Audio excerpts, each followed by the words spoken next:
Bonjour tout le monde, mon nom est Robert Gauthier et puis bienvenue au réseau qui s'appelle Lumière sur la prophétie biblique. On a commencé une série sur le livre de Daniel, qui est un livre tellement important. Et puis maintenant, on va y aller. OK, un bon Daniel peut aller partout dans la prophétie. Je pense qu'on est rendu au numéro 5, c'est ça. Un bon Daniel numéro 5. On va regarder attentivement la condition du peuple. C'est bien important de saisir dans quelles conditions le peuple d'Israël était, spécifiquement Juda et Jérusalem. Et puis après ça, on va revenir à la conclusion que Dieu dit, il n'y a plus rien à faire. Il n'y a plus de remède pour Juda. Et puis Juda reçoit le nom de Goïm. Goïm, qui est un mot hébreu qui veut dire une nation païenne. Imaginez-vous, Israël, au regard de Dieu, est une nation païenne. C'est intéressant, hein? Rappelez-vous de ce mot, on va y revenir. OK. La première chose qu'on va faire, c'est regarder la condition du peuple. J'ai dit dans la dernière vidéo, lorsque le peuple s'engouffre dans la rébellion contre Dieu, Dieu ne le reconnaît plus. Dieu ne reconnaît plus le peuple et puis Dieu cesse de s'adresser directement au peuple. Il va s'adresser maintenant à des individus, comme à Daniel. Il va s'adresser, c'est Daniel maintenant qui est c'est lui qui va recevoir les pensées de Dieu. C'est pareil dans l'Apocalypse pour l'Église, comme j'ai mentionné. Lorsque l'Église est rendue à un stage où il n'y a plus de revenus pour ainsi dire, elle n'est ni chaude ni froide, Dieu se sert maintenant de la peau de Jean, et puis Jean devient le récepteur des pensées de Dieu. Alors le peuple ne reçoit plus d'enseignement, ce sont les individus. Maintenant, on se rappelle de Jérémie. Jérémie dit, « C'est 23 ans, par la parole de l'Éternel m'est venu, je vous ai parlé me levant de bonne heure et parlant, et vous n'avez pas écouté. » 23 ans, pensez-y mes amis, 23 ans. Jérémie s'est levé continuellement tous les matins, puis il leur a parlé, mais le peuple n'a pas écouté. Ah si, on va juste prendre mon pointer là, ici, là.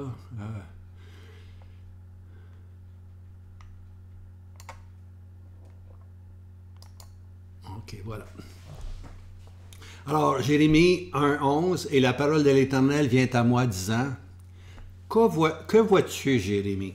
Qu'est-ce que tu vois? » Et puis Jérémie dit, « Je vois un bâton d'amandier. » Un bâton, le bois, c'est amandier. Alors, il voit un bâton. Maintenant, l'amandier, c'est le premier arbre à fleurir en Israël. C'est le premier arbre qui a ses fleurs. Ceci veut dire que le jugement est à la porte. Quand il dit « je vois un bâton d'amandier », c'est que la floraison est arrivée, mais c'est la floraison du jugement. Ce n'est pas la floraison de la récolte, c'est la floraison du jugement. Je vois un bâton d'amandier. En autre mot, le jugement s'en vient. Maintenant, un pot bouillant. Jérémie maintenant, au verset 13. « Et la parole de l'Éternel vient à moi une seconde fois, disant, « Que vois-tu? » Et je dis, « Je vois un pot bouillant, dont le devant est du côté du nord. » C'est comme une bouilloire. Quand tu fais de l'eau, alors il voit un pot là, qui est à chaleur, qui bouille, tout simplement. Tu vois? Et puis, dont le devant est du côté du nord. Alors, Babylone, naturellement, c'est une image de Babylone comme ce pot bouillant, celui qui vient du nord. Babylone qui va arriver du nord, puis qui va dévaster Juda. Pendant 23 ans, Dieu avait demandé au peuple de se repentir. Maintenant, le pot bouillant est prêt. Le jugement s'en vient. Maintenant, il y a eu deux pots bouillants, on peut s'exprimer ainsi. Là. Il y a eu, historiquement, il y a eu le pot bouillant de l'Assyrien. Lui aussi vient du nord, l'Assyrie, l'Assyrien. l'Assyrien, lui, est venu sur les 10 tribus. Il a emmené les 10 tribus en captivité. Hein? Et les tribus sont dans le nord, là, ils ne savent même pas où ils sont présentement. Puis la parole de Dieu nous dit, ils sont là jusqu'à ce jour. Okay? Alors les 10 tribus, on les oublie. On s'occupe, dans la prophétie, on s'occupe presque exclusivement des 2 tribus, Benjamin puis Juda, qui vont revenir un jour de Babylone, qui vont bâtir un temple, et puis finalement qui vont crucifier le Seigneur Jésus. Okay? Alors il y a une grande différence entre les 10 tribus qui étaient idolâtres, mais ils n'ont jamais dit que son sang retombe sur nous et nos enfants. C'est la tribu de Juda, les Juifs qu'on appelle, Juda Jews, les Juifs, ok? C'est eux qui sont responsables. Alors, le premier pot bouillant était déversé sur les 10 tribus, et puis, maintenant, il va arriver maintenant à l'autre pot bouillant, va être Babylone politique. Hein? C'est vraiment, Daniel, c'est pas ça que le livre Daniel est important, c'est qu'il va nous présenter Babylone politique, hein, ce pot bouillant-là, Babylone qui est venu, tu vois. Mais prophétiquement aussi, cette chose-là va se reproduire. C'est pour ça qu'on a besoin du livre de Daniel, parce que Daniel nous présente les 4 empires, mais plus spécifiquement, il nous représente le 4e empire qui va reprendre vie, l'empire des Romains, crucifié le Seigneur, qui va un jour reprendre vie. Et puis c'est sur eux que le jugement va tomber.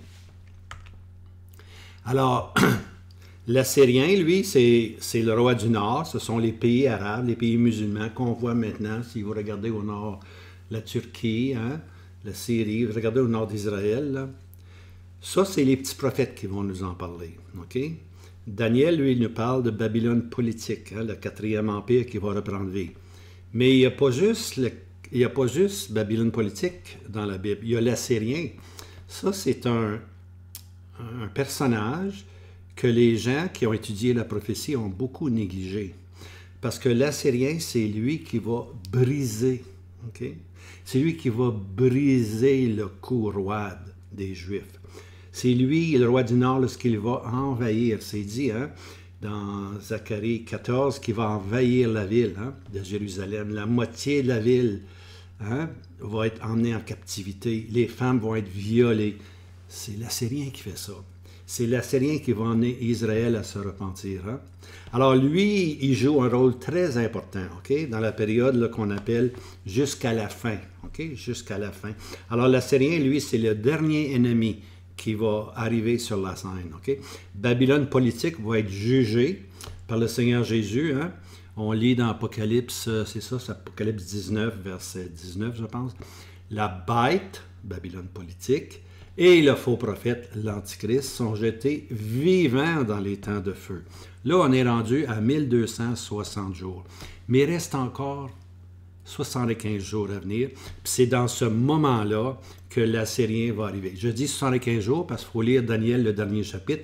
Daniel parle de 1260 jours, mais il en ajoute 30 jours, 1280 jours, puis il en ajoute un autre 45 jours, 1335, qui est finalement la bénédiction, qui est le millénium. Alors, il y a 1260 jours, Babylone politique va être très important. Après ça va arriver le dernier ennemi qu'on appelle l'Assyrien dans les derniers 75 jours. Alors, je vous laisse là-dessus. On va toucher à ces choses-là, mais je vais vous donner un aperçu, tout simplement. Un avant-goût, hein? Un avant-goût de la prophétie. Alors, remarquez bien les paroles ici. Jérémie 2, verset 20.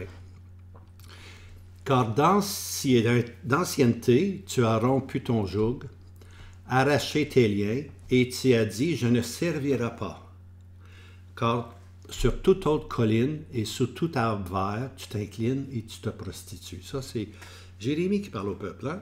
Tu as dit, moi, je ne servirai plus l'Éternel. Bien, naturellement, l'Éternel va se trouver un autre serviteur. Il va donner maintenant Nebuchadnezzar, mon serviteur. Alors, Israël était tellement idolâtre sur toutes les collines, sur tous les arbres. Tu t'inclines, tu te prostitues. Là, on va voir vraiment la condition du peuple ici. C'est Jérémie, Ézéchiel, Daniel. Les trois nous donnent la condition du peuple. Au verset 21, Jérémie 2, 21. Et moi, je t'avais planté un sceptre exquis. Hein? une toute vraie semence. Comment t'es-tu changé pour moi en serment dégénéré d'une vigne étrangère? Hein? Dieu avait pris soin de la vigne, mon ami. Dieu avait mis un cep. Israël était un cep exquis. Mais, malheureusement, ces serments se sont dégénérés en une vigne étrangère. Voici la condition du peuple. Hein? Une vigne étrangère. Tu t'es rendu impur. OK? Alors, comme quoi, Jérémie 3:2 encore. Où ne t'es-tu pas abandonné? Hein? Hein? Où? Judas, tu t'es abandonné partout à la fornication, à l'idolâtrie. Tu t'es assis sur les chemins pour eux. Tu es comme quoi? Comme un arabe dans le désert. Et tu as souillé le pays de tes prostitutions et par ton iniquité. Hein? Un arabe dans le désert. Un arabe est considéré quelque chose d'impur. Alors Israël, elle est impure à cause de ses prostitutions, à cause de son iniquité. Maintenant ici, Jérémie va dire, il va parler à Judas, il va dire, Judas, tu as fait pire que ta sœur. Okay? La sœur, c'est les 10 tribus. Okay? Alors Jérémie 3, verset 11, et l'Éternel me dit, Israël infidèle s'est montré plus juste que Judas la perfide. Okay? Alors Israël était infidèle par ses idolâtries. L'Assyrien est venu, il l'a emmené dans le nord. Peut-être 100 ans plus tard, Judas a fait pire. Dieu dit, tu t'es montré... C'est-à-dire que la petite sœur, les 10 tribus, se sont montrées plus justes que Judas la perfide. Tu vois? Alors Israël a fait pire que les 10 tribus. Hein? Puis elle va faire encore pire lorsque le Seigneur Jésus va venir. Ils vont rejeter le Seigneur Jésus. C'est pas juste une question d'idolâtrie, c'est une question de faire couler le sang du juste. Hein? Et puis Judas est responsable, Benjamin et Judas sont responsables. Les Juifs sont exclusivement responsables de cette action. Pas les 10 tribus. Je le répète, les 10 tribus sont idolâtres et vont être jugés pour l'idolâtrie. Hein? Mais Jérusalem et Juda doivent passer par des troubles. Hein? Les troubles de Jacob, la grande tribulation qu'on appelle. Alors, à un moment donné, Dieu il dit, écoute là, ne me prie plus pour la nation, ne me prie plus pour Juda, ne me prie plus pour Benjamin, tu vois, ne me prie plus pour les Juifs. Jérémie 17:6. Et toi, ne prie pas pour ce peuple. Dieu dit à Jérémie, écoute Jérémie, tu as ma pensée, tu connais comment le peuple est, parle-moi-en plus, s'il vous plaît, là. Ne me prie plus pour ce peuple. Ne fais plus monter pour eux ni cri ni prière. Tu as beau aimer Jérémie le peuple, mais pour moi, le peuple, c'en est fini là, pour le moment. Pas pour tout le temps, pour un instant. Pour un instant. Ben, un instant qui dure plusieurs milliers d'années, tu vois, 2000 ans et plus, tu vois. Mais Dieu dit, c'en est assez, là, j'en ai assez. Parle-moi plus de ce peuple. N'insiste pas auprès de moi, hein, car je ne t'écouterai pas. Alors, si tu veux me prier sur les 2 tribus, je ne vais même pas t'écouter. Tu comprends, là, Jérémie? Cesse de me prier. Hein? Et puis, verset un peu plus loin, au chapitre 11, verset 14, c'est Jérémie qui revient encore. Et Dieu dit à Jérémie, écoute-moi là. Et toi, Jérémie, ne me prie pas pour ce peuple. As-tu compris? Ne me prie pas pour ce peuple. Ne fais pas monter pour eux ni cri ni prière. Car je ne t'écouterai pas au temps où ils crieront vers moi au sujet de leur malheur. Je les écouterai même pas, eux autres. Je t'écouterai pas, même pas toi, Jérémie. Je n'écouterai même pas le peuple. Je n'écouterai même pas Jérusalem et puis Juda. Pour le moment, là, c'est pas le temps de prier pour eux. Alors, voici la question. Puis doit-on prier pour la nation d'Israël? Ça, c'est une bonne question. Hein? Comme dirait un de mes amis, une tinante de bonnes questions. OK. Jérémie 14:11. Et l'Éternel me dit, ne me prie pas pour ce peuple, pour leur bien. Tu vois, c'est la 3e fois qu'il lui dit. OK? Alors, la question, est-ce qu'on doit prier pour la paix de Jérusalem? Hein? On entend ça souvent, prions pour la paix de Jérusalem. est-ce qu'on doit vraiment prier pour la paix de Jérusalem après tout ce qu'on vient de voir? Hein? Quand Dieu dit 3 fois, là, pas une fois, 2 fois, 3 fois. À 3, la coupe est comble, elle déborde. Tu vois? Alors, si vous permettez, je vais bientôt répondre à cette question perplexe. Hein? Doit-on prier pour la nation d'Israël? C'est une question perplexe pour beaucoup de chrétiens, hein? Parce que par nature, lorsqu'on devient chrétien, on regarde beaucoup vers Israël. Et puis, des fois, on est mal enseigné ou confus ou tout simplement innocent dans notre façon de comprendre les choses. Mais plus tard, je vais revenir à ce sujet-là. Je ne veux pas rentrer là-dedans maintenant. On va continuer. OK, là, je m'en vais avec un autre prophète. Là. OK, on a vu Jérémie. Puis là, on va voir Ézéchiel. En passant, Jérémie, Ézéchiel, Daniel sont dans la même période, contemporaine. Je vais le dire plus loin encore. OK, Ézéchiel. Ézéchiel 16, verset 48. « Je suis vivant, dit le Seigneur l'Éternel, que Sodome, ta sœur, elle et ses filles, n'ont pas fait comme tu as fait toi et tes filles. Hein? » Alors, Sodome, ta sœur, c'était Samarie, c'était les 10 tribus. On l'appelle Sodome, ta sœur, mais elle n'est pas comme toi. Elle a fait bien moins pire que toi. Toi, tu as fait beaucoup plus de dommages, tu vois. Tu étais beaucoup plus idolâtre que ta petite sœur, hein? Sodome, ta sœur. Ézéchiel 16, verset 51. Et Samarie, ça c'est encore les 10 tribus, c'est un nom pour les 10 tribus. Samarie n'a pas péché selon la moitié de tes péchés. En d'autres mots, les 10 tribus qui ont été emmenées en jugement, hein, par le pot bouillant qui était l'Assyrien, qui les a emmenés en captivité, ils ont péché la moitié de tes péchés. Ils ont fait seulement la moitié de ce que toi tu fais. Toi, Judas, toi, les Juifs, vous avez multiplié plus qu'elle toutes les abominations qu'il peut y avoir. Tu as justifié ta sœur par tes abominations que tu as commises. En d'autres mots, tu es tellement idolâtre. Tu fais tellement d'abominations et de fornication que tu justifies ta sœur comme telle, tu vois. Elle n'a rien fait comparé à toi, c'est ça que ça veut dire. Elle n'a rien fait comparé à toi, tu vois. Ézéchiel 16, 52. Toi aussi, toi qui as jugé tes sœurs, porte ta confusion à cause de tes péchés, par laquelle tu as agi plus abominablement qu'elle. Alors, tu as agi pire qu'elle. Tu étais plus abominable qu'elle. Elles sont plus justes que toi. Les 10 tribus sont plus justes que toi. Et toi aussi, sois honteuse et porte ta confusion parce que tu as justifié tes sœurs. Tu vois? Alors, on est rendu loin. Là. On est vraiment rendu loin. Maintenant, là, Ézéchiel. Ézéchiel nous emmène dans le temple, OK? Dieu l'amène dans une vision, puis Dieu lui dit, regarde, il y a un petit trou là, dans le mur, là. Ben, perce le trou. Puis là, il perce le trou, puis tu vas voir une porte. Tu vas voir ça que tu vas voir, mon ami. OK, Ézéchiel 8, verset 7. Il me mena à l'entrée du parvis, et je regardai, et voici un trou dans le mur. Un petit trou dans le mur, tu vois?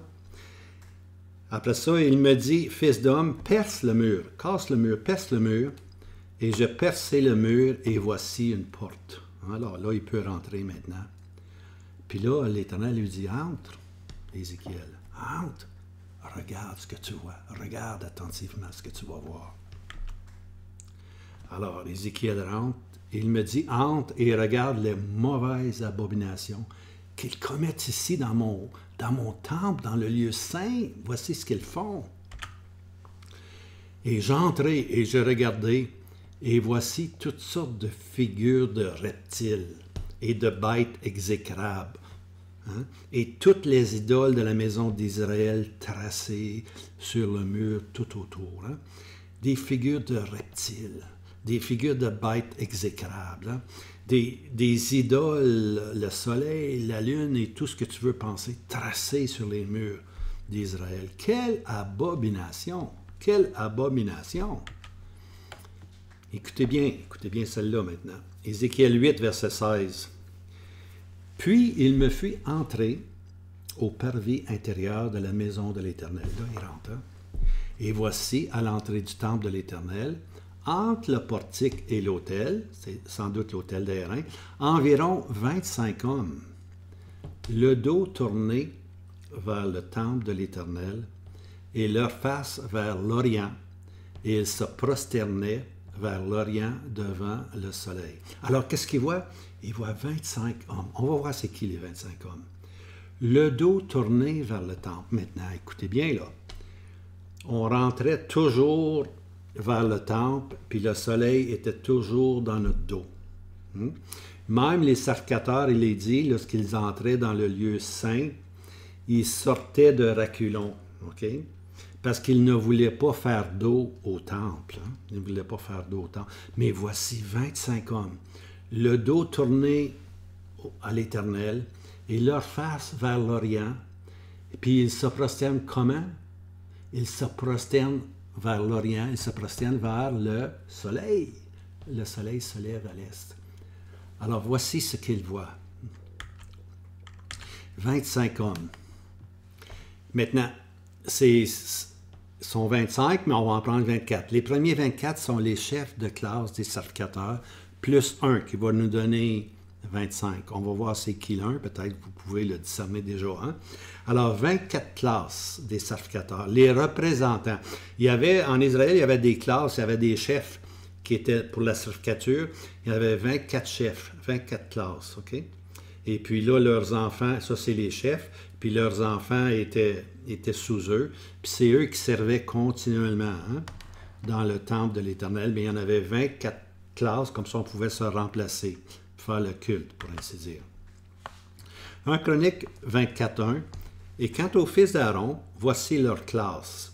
Fils d'Aaron, Nadab et Abihu. On sait que Abihu et Nadab sont morts avec un feu étranger. Il reste donc les deux autres fils d'Aaron, Éléazar puis Ithamar. C'est ceux-là maintenant qui sont la lignée, pour ainsi dire. 1 Chronique 24.2. Et Nadab et Abihu moururent avant leur père, et ils n'eurent point de fils. Et Éléazar et Ithamar exercèrent la sacrificature. Alors, c'est les deux fils d'Aaron qui vont rester maintenant. Les 24 classes de la sacrificature. Ça, c'est important. Je l'ajoute ici pour qu'on va aller un petit peu plus loin tantôt. 1 Chronique 24.4. Et des fils d'Éléazar se trouvait un plus grand nombre de chefs de famille que des fils d'Ithamar. Okay? On les distribuait en classes. Voici maintenant les fils d'Éléazar. 16 chefs, 16 fils, et puis leur lignée, pour ainsi dire, qui descend, sont 16, de la maison de leur père. Et les fils d'Ithamar, lui, il y en avait 8 fils, okay? 8 classes.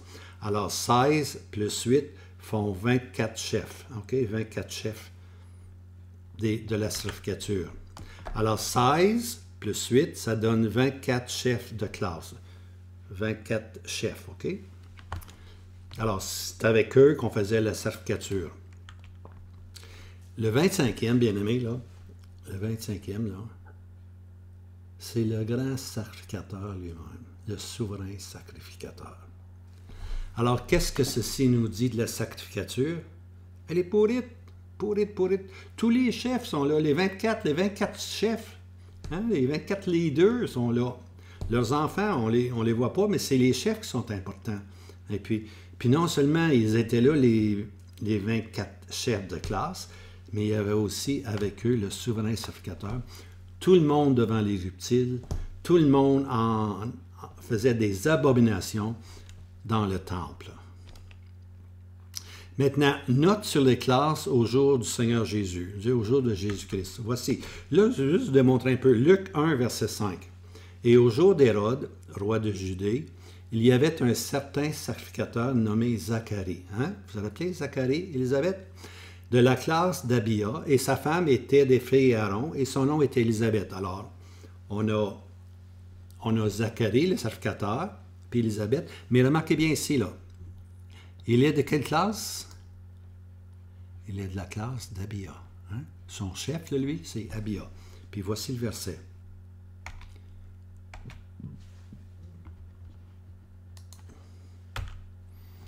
Zacharie appartient à la 8e classe. Comment qu'on sait ça? Ben, c'est dans Chronique, 1 Chronique 24:10. Et le huitième chef était Abijah. Hein? Alors lui, il est de la classe de Abia. C'est la même chose, Abia puis Abijah. Il est là de... Alors voici, la lignée de Zacharie, elle est parfaite. Il fait partie de la 8e classe. Il y en avait 24, lui faisait partie de la 8e. Maintenant, la raison pourquoi je parle des 24 classes, c'est parce que je m'en viens dans l'Apocalypse, où il est question des 24 anciens. Ça, des fois, ça nous confond un peu, mais peut-être, avec cette présentation-là, vous allez peut-être comprendre quelque chose. Voici, Apocalypse 4, verset 4. « Et autour du trône, 24 trônes. » Hein? Donc, les 24 classes. 24 trônes. Et sur les trônes, 24 anciens. Assis, vêtus de vêtements blancs, et sur leur tête, des couronnes d'or. Ce sont des adorateurs, des sacrificateurs, hein? Qui sont là, vêtus de blanc maintenant. Tu vois?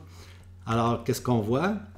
Ces 24 anciens-là, hein, les 24 anciens d'Apocalypse 4, verset 4, c'est une représentation. C'est une image, OK?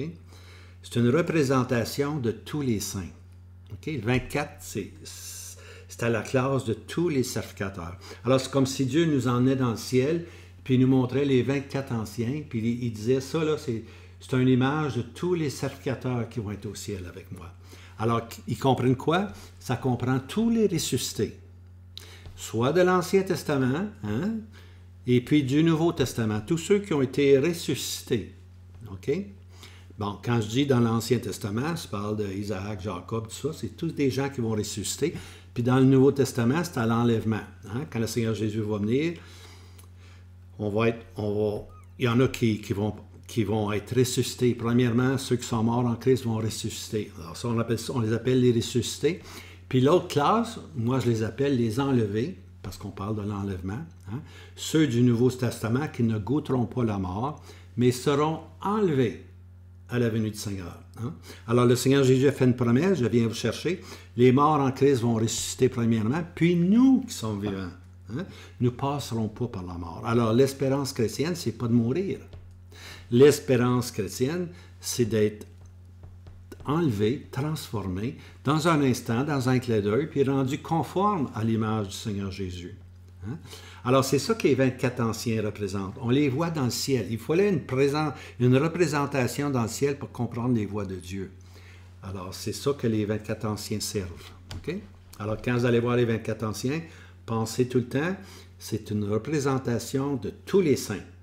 Ancien Testament et Nouveau Testament, les ressuscités, et ceux qui vont être enlevés. Okay? Alors, tout simplement pour dire que toute la sacrificature est rendue idolâtre. Hein? Les 24 plus le grand sacrificateur, les 24 chefs, tout le monde est rendu idolâtre. Hein? Et c'est pas tout, remarquez bien. Ils ont le dos tourné vers le temple de l'Éternel et leur face vers l'Orient. Hein? Alors, là, comme je disais tantôt, l'entrée du temple était toujours le soleil dans le dos. Quand tu allais au temple, tu avais toujours l'Est, l'Orient dans le dos. Hein?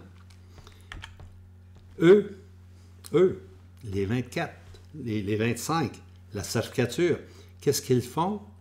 Ils ont le regard, ils ont leur face vers l'Orient. Pour moi, l'Orient, c'est là. Ils ont leur face vers l'Orient. Ils ont le dos au temple. Tu vois?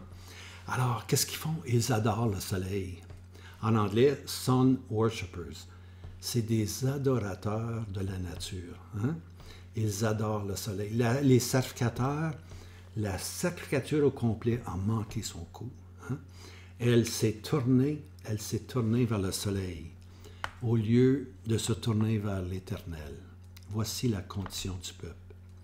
Alors, Judas est accusé d'avoir méprisé la loi. Je m'en vais dans Amos, un autre prophète. Ainsi dit l'Éternel, à cause de 3 transgressions de Judas et à cause de 4, je ne révoquerai point, parce qu'ils ont méprisé la loi de l'Éternel et n'ont pas gardé ses statuts. et que leurs mensonges auprès desquels leurs pères ont marché, ils ont fait errer. OK? Alors, ils ont méprisé la loi de l'Éternel. Regardez bien l'expression ici. Quand vous allez lire Amos, là, vous allez voir plusieurs fois, là, à cause de 3 transgressions et à cause de 4. Hein?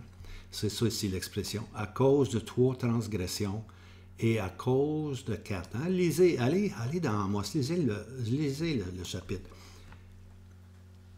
3, la coupe incombe. Tu vois? La coupe de transgression, elle incombe, elle est pleine. Mais c'est pas, arrête pas là, c'est 4.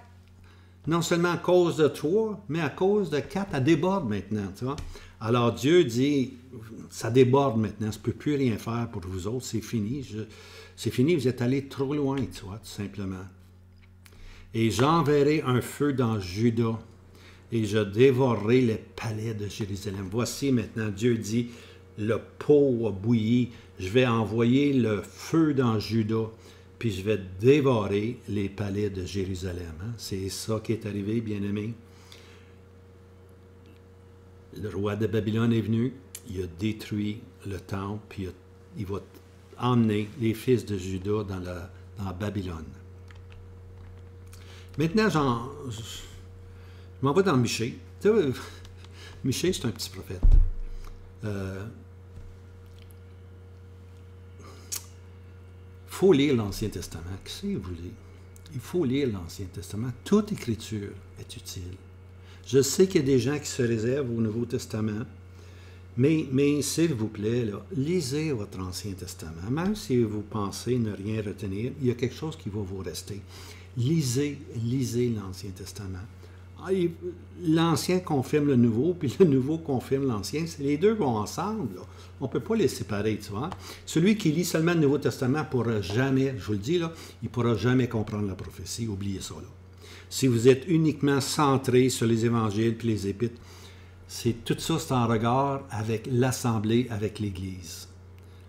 Mais comment vous allez connaître l'histoire d'Israël si vous n'avez pas l'Ancien Testament? Hein?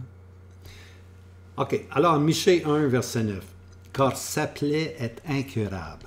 Incurable. Cancer, incurable. Quand le docteur dit là, incurable, là, il n'y a pas de traitement, il n'y a pas de chimiothérapie, il n'y a pas rien qui peut faire, c'est incurable. Alors, car sa plaie est incurable, car elle est venue jusqu'à Juda et elle atteint jusqu'à la porte de mon peuple, jusqu'à Jérusalem. Alors, Juda est incurable, puis Jérusalem, la ville où l'Éternel a mis son nom, est rendue un point où elle est incurable. Qu'y a-t-il à faire encore avec cette vigne? Hein? Qu'y a-t-il à faire? Que peut-il faire encore? Il ne peut plus rien faire. Il est rendu vraiment au terminus. Il n'y a plus de remède, bien-aimé. Il n'y a plus de remède. 2 Chroniques 36, verset 16. Mais il se moquait des messagers de Dieu. Et on se moquait de Jérémie, on se moquait d'Ézéchiel. On se moquait des messagers de Dieu. On méprisait la parole de Dieu.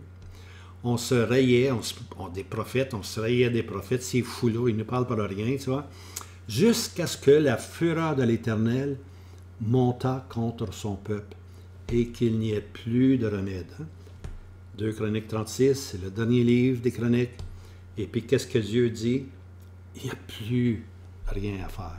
Il n'y en a plus de remède. Je ne peux plus rien faire pour mon peuple. Il n'y a plus rien à faire, il n'y a plus de remède. Écoutez, il n'y a rien à faire avec eux, tu vois. Alors, qu'est-ce que Dieu dit? Jérusalem boira la coupe des nations. En autre mot, Jérusalem va être jugée comme les nations païennes. Hein? Jérusalem boira la coupe des nations. Ça, c'est dans Jérémie 25. Lisez Jérémie 25 là, au complet. C'est très intéressant. Parce que moi, je donne des passages, là, je les prends à droite pas à gauche, mais le contexte est tellement important, tu vois. Alors, Jérémie 25, « Car ainsi m'a dit l'Éternel, le Dieu d'Israël, prends de ma main la coupe du vin de cette fureur, et tu en feras boire à toutes les nations auxquelles je t'envoie. » Alors, Jérémie, Dieu donne une coupe à Jérémie, puis cette coupe-là, c'est le vin de sa fureur. OK? C'est pas un vin là, qui est agréable, là. c'était le vin de sa fureur, la coupe. Puis là, Jérémie, il doit partir avec cette coupe-là, puis il doit aller vers les différents chefs des nations, hein? Et tu en feras boire à toutes les nations auxquelles je t'envoie. Imaginez-vous, Jérémie qui rentre dans un pays, puis le gars lui dit, oui, tu es un prophète d'Israël, qu'est-ce que tu fais là? Il dit, tu vois cette coupe-là, bois-en, parce que cette coupe-là, c'est le vin de la fureur de l'Éternel. Hein? Alors, il était envoyé vers toutes ces nations-là, mais remarquez bien, le mot nation, OK? Toutes ces nations-là, c'est un mot assez spécial, c'est un mot qui, en hébreu, goïm, ça c'est le mot ici, là. Goïm, pas goïm, goïm, hein? Les nations, le mot est goïm, ça signifie quoi? Nation païenne. Dieu dit, va dans ces nations païennes, va à Tyr, va à toutes ces nations autour d'Israël. Ce sont des nations païennes. Le jugement est sur eux. Je vais leur faire boire la coupe du vin de ma fureur.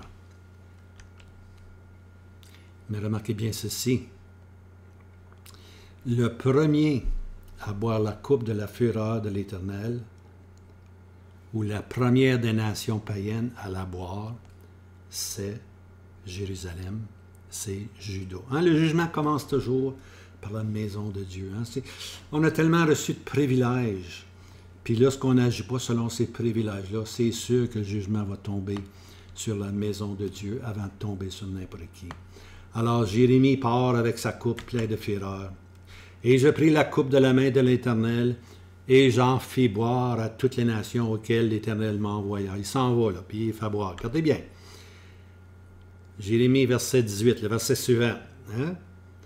Là, il part avec la coupe. La première nation à boire la coupe qui est allée vers les nations païennes, c'est Jérusalem. Hein? Va à Jérusalem ici, là. Va à Jérusalem et aux villes de Juda,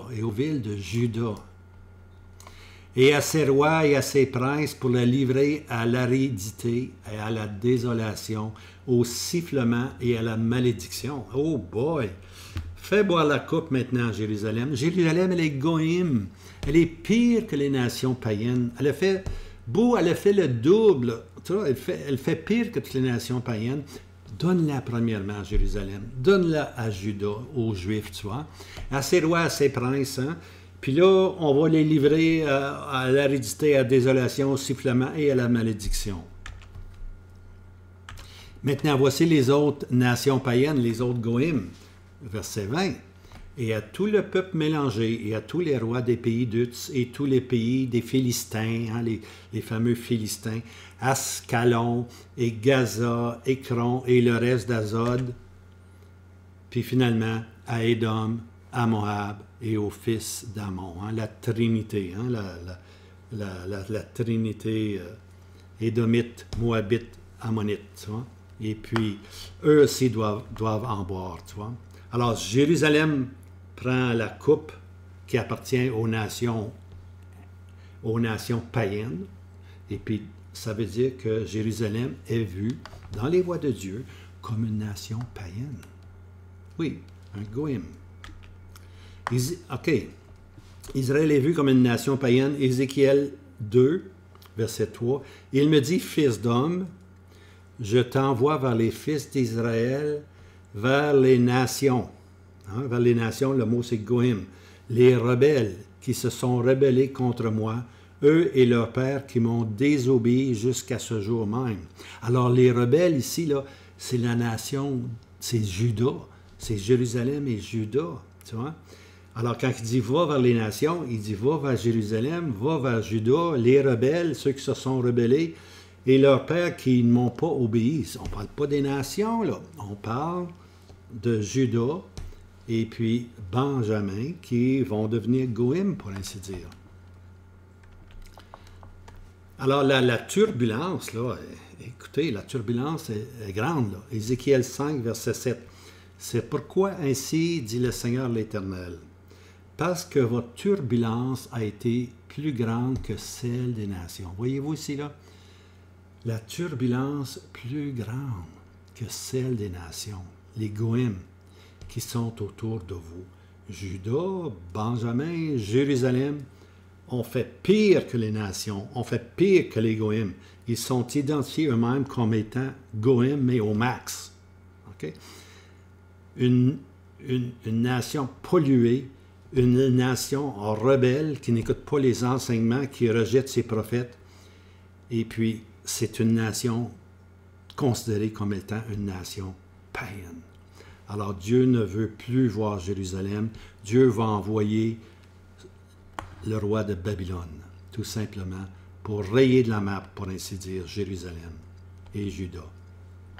Alors, j'ai beaucoup cité les prophètes. Hein? J'ai cité Daniel, Jérémie, Ézéchiel. Maintenant, ce qui est important là, à se rappeler, c'est que ces trois-là là, étaient contemporains. Entre mots, ils ont vécu dans la même période. Hein? Quand on dit que quelqu'un est contemporain, c'est dans la même période. Hein? Ils ont vécu cette période-là où Israël est devenu Goïm, une nation païenne. Hein? Maintenant, leur activité est un peu différente. Donc, Daniel, lui, il était emmené dans les palais à Babylone. Lui, il habitait à Babylone. Jérémie, lui, est resté à Jérusalem. Jérémie exhortait le peuple, lui, à se soumettre à Nebuchadnezzar, le nouveau serviteur de Dieu. Jérémie dit au peuple, soumettez-vous. Dieu va changer de serviteur, là. Dieu, c'est maintenant, vous n'êtes plus serviteur de Dieu. C'est le roi de Babylone qui va être serviteur. C'est les nations maintenant que Dieu confie son trône, pour ainsi dire. C'est les nations qui vont diriger le monde. Ce n'est plus Jérusalem, parce que le Seigneur de la gloire n'est plus dans le temple. Alors, il disait aux gens, soumettez-vous. C'est comme ça que Dieu agit maintenant. Soumettez-vous. Mais les gens ne voulaient pas se soumettre, c'est bien. Les gens disent, ah non, tu nous comptes des mensonges, et puis c'est ça. Finalement, Jérémie a été emmené avec eux, finalement, en Égypte, tu vois. Et puis, ça, c'est Jérémie. Hein? Ézéchiel, lui, a été emmené avec les captifs à Babylone. Dans le temps de Daniel, Ézéchiel était aussi emmené. Mais lui exhortait le peuple, Ézéchiel exhortait le peuple à bâtir des maisons, puis à se reproduire. On va être ici pour longtemps. On va être ici pour 70 ans. Hein? Alors, bâtissez-vous des maisons, soumettez-vous au roi de Babylone, c'est un nouveau parcours pour vous autres, puis reproduisez-vous, parce qu'un jour, vous allez retourner dans la terre promise, puis il faut qu'il y ait du monde, tu vois. Alors, voici la différence, tu vois. Les exhortations de Jérémie, c'est de se soumettre puis d'accepter le joug de Babylone. Ézéchiel, lui, c'est lorsque vous êtes rendu à Babylone, ben bâtissez des maisons maintenant, reproduisez-vous, parce que ça va durer un certain temps. Alors, tous attestent ceci, c'est que Israël est identifié comme une nation païenne. Hein? Sur le front, excusez-moi, sur le front est écrit Goïm. Excusez-moi. Je sais que c'est difficile à comprendre pour bien des gens, là, que Israël s'est marqué Goïm, mais que voulez-vous? Jérémie, Ézéchiel, Daniel, les petits prophètes, les grands prophètes. Tout le monde nous dit que Israël est Goïm.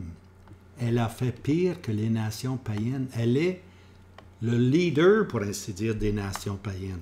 Hein? Alors, j'ai terminé maintenant, mais dans le prochain vidéo, on va voir trois autres noms qui vont être attribués par un autre prophète. Là, on a un autre prophète, Osée. Ça nous prend les prophètes mes serviteurs. Comment Dieu les aime, ces prophètes, les serviteurs. Alors, Osée maintenant. Hein? Osée, lui, va employer le terme Jisraël, qui veut dire « je vais vous parsemer partout à travers le monde ». L'Orkama, je n'userai plus de miséricorde envers vous.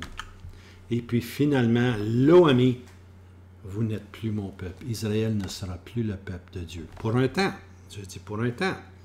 Un jour, Dieu va les restaurer. Mais présentement, ils sont Jisraël, l'Orkama, l'Oami, Ils sont goïm, un peuple païen. C'est important de saisir ceci.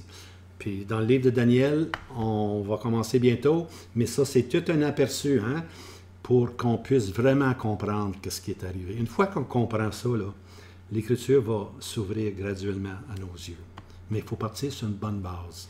Alors, je vous laisse avec ceci, hein, puis passez un bon week-end. Puis le Seigneur vous aime, puis moi aussi. Alors, bonne journée à tous. Merci beaucoup.